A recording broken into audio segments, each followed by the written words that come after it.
Titanic ship की आखिरी रात में 1500 लोग अपनी जान से हाथ धो बैठे। क्या आप जानते हैं कि इस घटना के पीछे किसका हाथ था और किसकी एक छोटी सी गलती की वजह से पूरा जहाज समंदर में डूब गया? आइए जानते हैं आज की इस वीडियो में। टाइटैनिक शिप के इन्वेस्टिगेशन के दौरान रिसर्चर्स ने एक अजीबोगरीब चीज नोटिस की। समंदर की बॉटम पर शिप का अगला हिस्सा काफी अच्छी कंडीशन में है, जबकि पिछला हिस्सा बहुत ही बुरी कंडीशन में है, और वो भी 2000 फीट दूर पड़ा था। बेशक 100 सालों तक समंदर की बॉटम में पड़े रहने पर लोहा और स्टील सड़ जाता है, लेकिन अगर ये दोनों एक ही शिप का हिस्सा थे और एक ही वक्त में डूबे थे, तो फिर अगले और पिछले हिस्से में इतना ज्यादा फर्क क्यों? रिसर्चर्स का मानना है कि एक्सीडेंट वाली रात आइसबर्ग के टकराने के अलावा भी टाइटैनिक के साथ कुछ हुआ था, जिसने उसके पिछले हिस्से को ज्यादा नुकसान पहुंचाया। पर सवाल है कि आखिर क्या?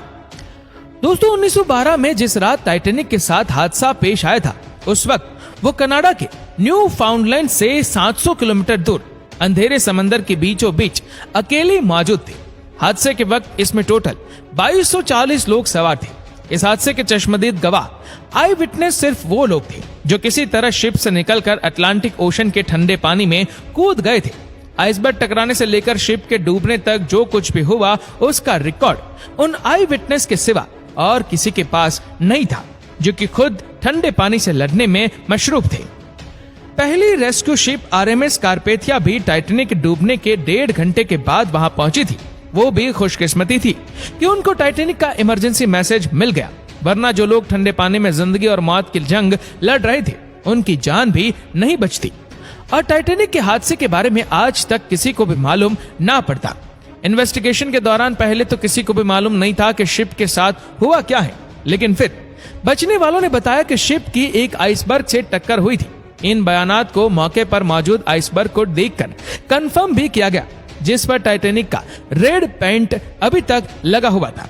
हादसे के बाद आई विटनेस और एविडेंस को देखते हुए इन्वेस्टिगेशन रिपोर्ट में बताया गया कि टाइटैनिक के राइट साइड पे आइसबर्ग ने 300 फीट बड़ा सुराख छोड़ दिया था, यानी टाइटैनिक की पूरी साइड का 1/3 हिस्सा फट गया। और दूसरी तरफ आई विटनेस का कहना था कि शिप को डूबने में करीब 2.5 घंटे लगे थे। इन्वेस्टिगेटर्स का मानना है कि अगर आइसबर्ग ने वाकई टाइटैनिक पर 300 फीट बड़ा सुराख छोड़ा था, तो इसको 2.5 घंटे में नहीं बल्कि चंद मिनटों में ही डूब जाना था। पर सच्चाई क्या थी, ये उस वक्त किसी को भी मालूम ना पड़ सकी। सच्चाई जानने के लिए जरूरी था कि टाइटैनिक शिप को ढूंढा जाए।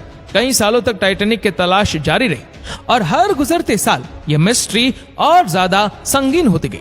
आखिरकार 73 ईयर्स के बाद जब टाइटैनिक का मलबा मिला, तो ये मरीन इंडस्ट्री के लिए एक बहुत बड़ा ब्रेक थ्रू था। वो सारे सवालात जो टाइटैनिक अपने पीछे छोड़कर गई थी, उनके जवाब ढूंढने का वक्त आ चुका था। अटलांटिक ओशन की 4000 मीटर गहराई में पिछले कई सालों से टाइटैनिक का मलबा काले अंधेरे में मौजूद था। कई एक्सपेक्टेशंस अरेंज किए गए, जिन्होंने शिप ब्रेक की लातादाद फोटोज कैप्चर की। ओशन एक्सप्लोरर पॉल हेनरी नैरगोलेट ने 30 से ज्यादा मर्तबा टाइटैनिक के मलबे का दौरा किया है, लेकिन उन्होंने 300 फीट बड़ा सुराग एक बार भी नहीं देखा।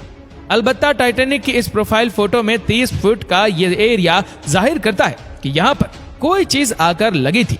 इसका एरिया सिर्फ 11 स्क्वायर फीट है, और कैलकुलेशन के हिसाब से देखा जाए तो इसमें से 370 गैलन पानी हर सेकंड में टाइटैनिक के अंदर जमा हो सकता था। इसी स्पीड से पानी भरने का मतलब है कि पूरी शिप में पानी टोटल 2.5 घंटे में भरा होगा। और आई विटनेस के मुताबिक टाइटैनिक को डूबने में भी 2.5 घंटे ही लगे थे। यानी एक मिस्ट्री तो सॉल्व हो गई कि टाइटैनिक में 300 फीट बड़ा सुराख नहीं था, बल्कि सिर्फ 30 फीट बड़ा क्रैक पड़ा था।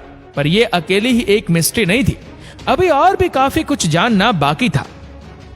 टाइटैनिक शिप ब्रेक पर इन्वेस्टिगेशन के दौरान रिसर्चर्स को यह समझ नहीं आ रहा था कि शिप का अगला हिस्सा, जिसे बोव कहते हैं, वो इसके पिछले हिस्से यानी इस स्टेन से ज्यादा अच्छी हालत में कैसे पड़ा है, और इन दोनों के बीच इतना ज्यादा फासला क्यों है।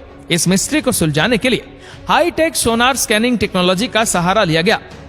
ROVS ने टाइटैनिक शिप ब्रेक साइट की लाखों फोटोज कैप्चर की और फिर उनको कंप्यूटर ग्राफिक्स की मदद से एक 3D मॉडल में कन्वर्ट किया। इस मॉडल में वह तमाम डिटेल्स भी थी जिनको नॉर्मली इस गहराई में कोई आम कैमरा या इंसानी आंख नहीं देख सकती। मॉडल में देखा जा सकता है कि 392 फीट लंबे स्टेन के तमाम टैग्स एक दूसरे के अंदर ऐसे घुसे हुए जैसे ये स्टील की नहीं बल्कि कागज की शिप हो। मुख्तलिफ पार्ट्स शिप से अलग होकर आसपास बिखरे हुए। सिर्फ इसमें लगे 2 किसी घर के साइज जितने बड़े इंजन हैं जो इसके साथ जुड़े हुए। इसी मॉडल में एक और अहम इशारा भी छुपा हुआ है, वो इशारा जो इस टर्न की इस हालत के बारे में बता रहा है। 110 साल पहले स्टैन जब ओशन फ्लोर से आकर टकराया तो उसके निशानात आज तक यहाँ छपे हुए हैं, जिनको सिर्फ 3D मॉडल के जरिए ही देखा जा सकता है। इन निशानात से जाहिर होता है कि स्टैन जिस वक्त ओशन फ्लोर से टकराया तो वो एंटी क्लॉकवाइज घूम रहा था। साइंसदान इन निशानात से अंदाजा लगा सकते हैं कि स्टैन उस वक्त हैरतअंगेज तौर पे 80 किलोमीटर पर आवर की स्पीड से पानी के अंदर जा रहा था। शिप का पिछला हिस्सा जब इतनी स्पीड से पानी की गहराई में जा रहा था तो पानी से पैदा होने वाली फोर्स ने शिप के लूज पार्ट्स को उखाड़ दिया और जब वो 4 किलोमीटर नीचे ओशन फ्लोर से टकराया तो इसके सारे डेक्स एक दूसरे के अंदर धंस गए।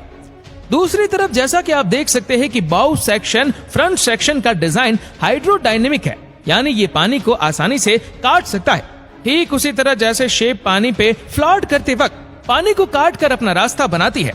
यही वजह है कि बाउ सेक्शन इस स्टैन के मुकाबले में ना ही रोटेट कर रहा था और ना ही पानी का फोर्स इस पर डायरेक्टली अटैक कर रहा था। आखिरकार 110 साल पहले होने वाले हादसे की एक और मिस्ट्री को भी सुलझा लिया गया, लेकिन एक और सवाल भी है जिसका जवाब ढूंढना बहुत जरूरी है। वो ये कि टाइटैनिक शिप 2 हिस्सों में किस वक्त अलग हुई। जैसा कि आपने जाना कि शिप के 2 हिस्सों में टूटने की खबर आई विटनेस ने दी थी। सालों से ये माना जा रहा है कि टाइटैनिक डूबने से पहले ही 2 हिस्सों में डिवाइड हो गई थी।